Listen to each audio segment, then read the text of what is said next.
ஒரு பிசினஸ்ல ஒரு மாசம் வந்து நஷ்டமாயிடக்கூடாதுன்றதுக்காக கொடுத்த ஆஃபர்ஸ் எப்படி 365 நாளும் ஒருத்தர் ஆஃபர் கொடுத்து எப்படி பிசினஸ் நடத்த முடியும்?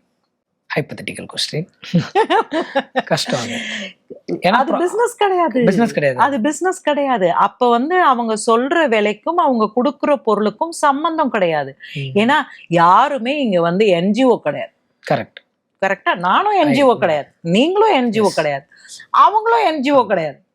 அவங்களால எப்படி ஃப்ரீயா கொடுக்க முடியும்? அப்ப எங்க அவங்க அதை குறைப்பாங்க? நீங்களே சொல்லுங்க. ரா மெட்டீரியல்ஸ், போடுற இன்கிரீடியன்ஸ் எல்லாமே. ஓகே, அப்ப நான் வந்து நீங்க வந்ததுக்கு அப்புறம் 10 நிமிஷம் உட்கார்ந்து உங்களுக்கு கேக் போட்டு தரேன்.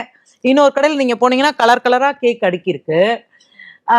ஜென்ரலா இந்த யங்கர் ஜென்ரேஷன் என்ன பண்றீங்கன்னா, உள்ள போனோடனே அவன் தந்துடுறான். I don't have to wait 2 minutes, I don't have to wait 5 minutes அப்படின்னு சொல்லிட்டு அந்த பர்பிள், அந்த எல்லோ, அந்த கிரீன் அப்படின்னு எடுத்துட்டு போறீங்க. நீங்க சொன்ன 3 கலரும் தப்பு, உங்களோட சாய்ஸும் தப்பு. இப்ப நீங்க வீட்டுக்கு போறீங்க, காஃபி கேட்டதுக்கு அப்புறம் தான் அம்மா போட்டு தருவாங்க. முன்னாடியே போட்டு 4 மணிக்கு போட்டு அப்படி வச்சிருக்கேன், 5:30 மணிக்கு நீங்க வந்தோன்னே குடிக்க முடியுமா என்ன? அந்த பொருளுக்கே அந்த இது இருக்காது. There you go.